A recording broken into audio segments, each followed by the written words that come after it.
Hello and welcome to your social science class. आज हम फिर से एक बार बात करने जा रहे हैं हमारी फैमिली के बारे में, कम्युनिटी के बारे में, in total about our relations within the society, within the community. तो हमारे घर पे फैमिली में जो जो रिश्ते हैं, कम्युनिटीज में हम अपनी सर्विसेज कैसे देते हैं, सो ऑल दीज थिंग्स तो we have already discuss in the chapter discussion. आज हम शुरू करने जा रहे हैं इसके क्वेश्चंस का डिस्कशन। अब चैप्टर फैमिली कम्युनिटी का है, सो इट्स क्वाइट ऑब्वियस कि हम लोग क्वेश्चन आंसर्स भी वैसे ही डिस्कस करेंगे। सो हमारा पहला क्वेश्चन है, व्हाट आर सम मतलब थोड़े से रूल्स, क्योंकि ज्यादा रूल्स होते हैं तो हम तो वैसे ही नहीं फॉलो करते, हम तो थोड़े भी बड़ी मुश्किल से करते हैं, whether the rules are related to your family, society, community, whatever. So what are some of the rules you follow in your family. तो आपके फैमिली के रूल्स की बात हो रही है, एज इन आपको कितने बजे उठना चाहिए, खाना खाना चाहिए। भाई you are in 6th class ना, so mamma papa is going to guide you कि आपको कितने बजे उठना चाहिए, सोना चाहिए, कितना पढ़ना चाहिए एंड ऑल दीज थिंग्स। कैसा खाना खाना चाहिए, more over healthy one, not the junk food. तो ये सब एक तरीके से रूल्स रेगुलेशंस हो जाते हैं आपके लिए, आपकी फैमिली की तरफ से, फ्रॉम योर पेरेंट्स। तो एंड नेबरहुड, तो आप नेबरहुड में जहां पे भी रह रही हैं, within a colony, within the society, again you have to follow some rules. तो हमारे पास family and community in the terms of neighbourhood, भाई ऐसे कौन से रूल्स हैं जो आप फॉलो करते हो, हमें उनके बारे में ये बताना है कि why are they important for us. पहली बात तो आप बच्चे ऑलरेडी आउटस्मार्ट हो, you are quite outsmart as compare to your parents, teachers and everyone elder to you. So we don't have to tell you that which rule should be followed. But हाँ, आप करते वही हो जो आपका मन करता है। तो आप यहाँ पे कौन कौन से रूल्स फॉलो करते हो, फैमिली के, कम्युनिटी के। आप वो जो रूल्स फॉलो करते हो वो आपके लिए इंपॉर्टेंट है, तभी उनको फॉलो करते हो। देखो, यहाँ तो आपको, you are afraid of the scoldings and sometimes beatings also, और you are seriously that sincere कि आपका फर्ज बनता है कि नहीं भी, मेरा फर्ज है कि मुझे रूल्स फॉलो करने हैं, मम्मी पापा ने मेरे बेनिफिट के लिए मुझे कहे हैं, या कम्युनिटी के बेनिफिट के लिए कुछ रूल्स हैं, so we have to talk about them over here. So rules and families often ज्यादातर क्या इन्वॉल्व करते हैं, शेयरिंग रिस्पॉन्सिबिलिटीज की। If you are living in a joint family और a nuclear family, joint family मतलब अपने ants, uncles, cousin, siblings के साथ रहते हैं, या आप न्यूक्लियर फैमिली में अपने पेरेंट्स और सिर्फ सिबलिंग के साथ रहते हैं, आप जहां पे भी रहें, there are certain responsibilities for you on your own itself. कैसे भाई, likewise you are waking up in the morning, so who has to made your bed, who has to make your bed, भाई आप ही अपना बिस्तर सही करेंगे। Then who will put the dirty clothes within the washing corner या washing machine है जहाँ पे भी, you have to do it because they are your clothes. So इस तरीके से आप कहीं पे भी रहें, whether you are living in a family or a community, family में आप joint में रहें, nuclear में रहें, आपकी कुछ responsibilities हैं at least towards yourself, वो आपको निभानी ही पड़ती हैं, such as I was saying, cleaning, cooking. Okay, आपका class is 6, so I can't say that you should cook your food for the entire day, but हाँ, आप कुकिंग में मम्मा की हेल्प तो कर ही सकते हो। Then helping with homework, so you should do your homework on your own because it is important for you. Then in neighbourhoods, तो ये तो था आपका इंडिविजुअल फैमिली से related rules that you are following. Then neighbourhood से related rules कौन कौन से फॉलो करते हैं, मैं include respecting shared resources, as in if you are living in a colony or a society. Colony और सोसाइटी में ज्यादा कुछ डिफरेंस नहीं है, number of people live in both the places, but colony में we do have our individual houses, spreaded across a particular area, but societies में we do have multi storeyed buildings, तो उनमें हमारे फ्लैट सिस्टम चीजें चलती है। तो दोनों में ही हमारे जो रिसोर्सेज होते हैं वो शेयर होते हैं, as in we can have a public park for a colony, for a society, ठीक है, we should take care of the cleanliness of our society और अ कॉलोनी। तो ये बेसिक सी रिस्पॉन्सिबिलिटीज हैं जो हमें रिसोर्सेज को शेयर करते हुए पूरी करनी है। Likewise park, public park where the kids use to play, आप लोग शाम को खेलने जाते होंगे if you are living in a society or a park is nearby your house. तो वहाँ खेलने जाते हो तो वहाँ फूल तोड़ने नहीं जाते. You are not going there to just spread waste here and there, paper फाड़ के फेंका या व्हाट्सएवर कंसर्न, चिप्स का पैकेट फेंक दिया. No, you are picking that up, you are throwing it in the dustbin placed at either or corners of your park. So ये है आपकी resources के प्रति responsibility. Then supporting community members during crisis, whenever any kind of issue arises in your society, in your colony, in your community. So you should be the part of that to support each other, to convince each other, no, it's going to be okay. या crisis किसी भी तरीके का हो सकता है. It can be the water shortage, electricity नहीं है. So in either or cases आप किसी भी तरीके से अपने सोसाइटी का, अपने कॉलोनी के लोगों का हेल्प कर सकते हैं. So ये तो हुआ हमारा in total family and neighbourhood में जो हम रूल्स फॉलो करते हैं. Why are they important? So why are they important? These rules are important as they ensure they do certify, not to be given certificate, certify मतलब they do give the confirmation, ensure कर देते हैं what? Harmony, living peacefully with each other, cooperating with each other and mutual support in the crisis. कि कभी किसी को किसी चीज की जरूरत हुई, so you should be always there to help them within the family and community. So basically why they are important? For the harmonious environment, for the enhancement or motivating people for cooperation and motivating for mutual support. So ये 3 basic reason है जिसकी वजह से हमारे rules जो हैं important हैं. Next question, do you think some rules are unfair? कि कुछ ऐसे रूल्स हैं जो सही नहीं हैं to a few people in the family or community. Why?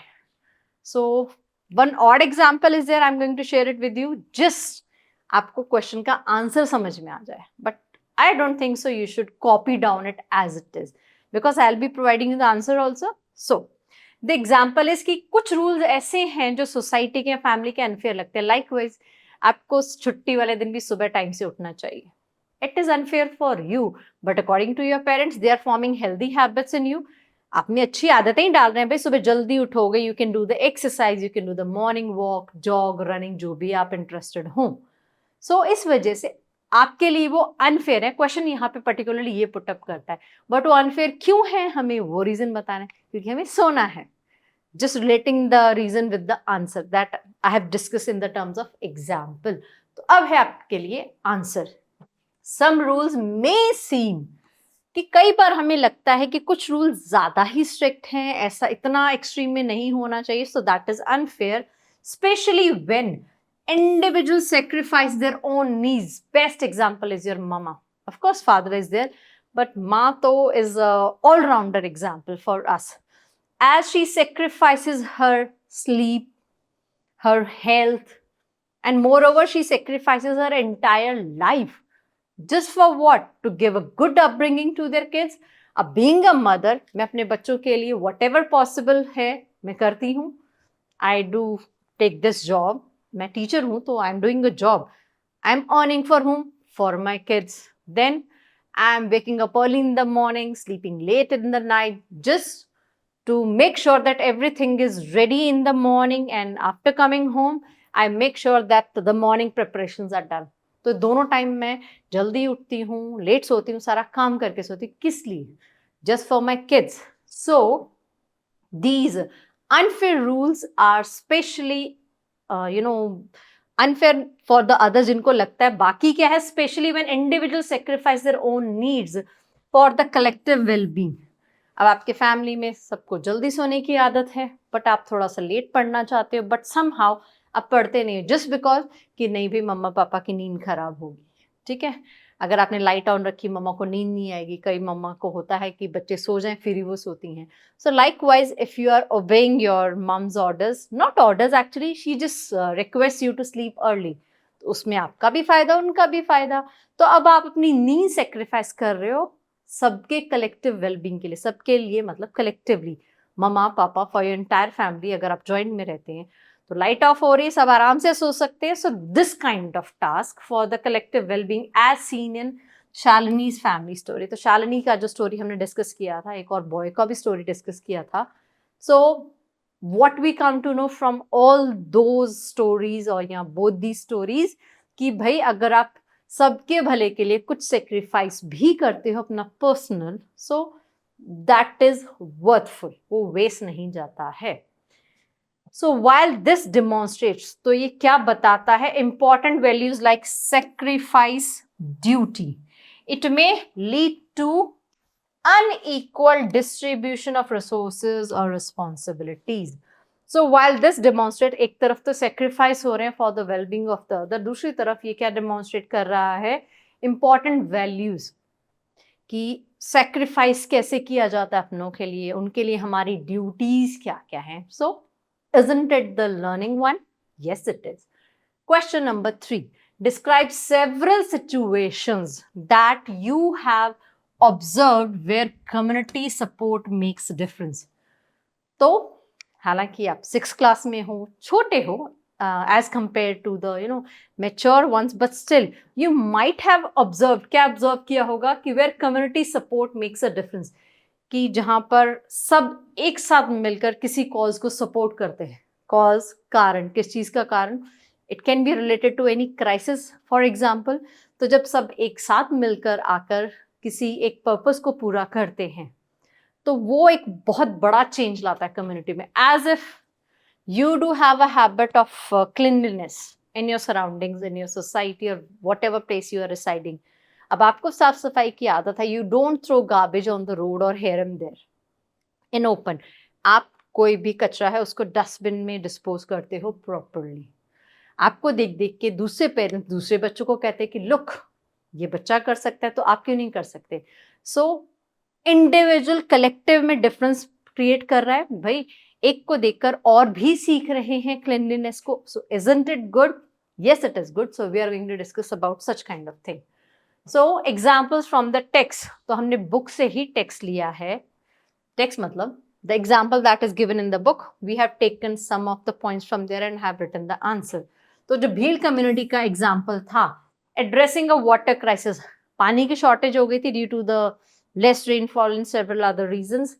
Tree planting and rain water harvesting, तो जब भी पानी की शॉर्टेज होती है तो हमें ज्यादा से ज्यादा पेड़ लगाने चाहिए. That attracts water, no, but it is the process that requires more and more trees for more and more rain. तो हमें ज्यादा से ज्यादा पेड़ लगाने चाहिए, रेन वाटर को स्टोर करना चाहिए, डिमॉन्स्ट्रेटिंग कलेक्टिव रिस्पॉन्सिबिलिटी. सो पानी का शॉर्टेज है कम्युनिटी में, it is not related to the one. भाई उसी के घर की पानी की टंकी खराब नहीं हुई है, एक ही घर की पानी की टंकी खराब नहीं हुई है. The entire community is suffering the water shortage. So the effort should be given by each and everyone from the community. भाई तभी तो इतना बड़ा जो कम्युनिटी का पूरे का क्राइसिस है उससे लड़ पाएंगे. भाई जो सबकी प्रॉब्लम है उसके लिए सभी लड़ेंगे तभी प्रॉब्लम इजीली सॉल्व होगी, या सबकी प्रॉब्लम के लिए एक जना लड़ेगा तो प्रॉब्लम जल्दी सॉल्व होगी. ऑफ कोर्स जब सबकी प्रॉब्लम है तो सबको मिलजुल कर उस प्रॉब्लम से लड़ना चाहिए, तो उसका सोल्यूशन ढूंढना चाहिए. So this is given in this part. Another one, acts of generosity, kindness during the Chennai floods of 2015. ये भी हमने डिस्कस किया था. सो तब क्या काइंडनेस के एक्ट्स हुए थे, where organizations provided food and assistance. Organizations की बात करें तो we can discuss about NGOs, non-government organizations. So ये private organizations होती हैं जो government के support से ऐसे disastrous times में they do provide basic necessities likewise food, water, clothes and all that. Of course they do provide shelter. तो ये हमारे पास चेन्नई फ्लड्स का एक एग्जाम्पल है जो 2015 में आए थे. तो तब कुछ ऑर्गेनाइजेशंस ने कुछ काइंडनेस भरे, जेनरोसिटी से भरे काम किए थे, जैसे कि फूड एंड असिस्टेंस प्रोवाइड करना. देन ओकमल परमाज इनिशिएटिव टू टीच, तो जो एक रास्ते से रोज पास ऑन करते थे by profession was to be the teacher or what. So initiative to teach underprivileged children in Ahmedabad, showcasing compassion and service. So he used to pass by area जो कि bridge के पास था. तो अंडर ब्रिज तो नहीं था, this is just the general bridge. तो bridge के पास से एक रास्ता जाता था जहां से रोज आते जाते थे. So he saw some kids playing over there throughout the day. वो पढ़ते लिखते नहीं थे, तो इन्होंने अपनी तरफ से इनिशिएटिव किया, अपनी तरफ से पहल की उन बच्चों को पढ़ाने की. उनको देख देख के फिर और भी साथ आए. So it is given in this, showcasing compassion and service. Compassion, full desire to do something kind for anyone. तो एक काइंडनेस की तो है एक बेस्ट एग्जांपल कि आपने बिना कुछ एक्सपेक्ट किए इन रिटर्न किसी की हेल्प की है। Likewise teaching, if you are teaching someone you can make their life.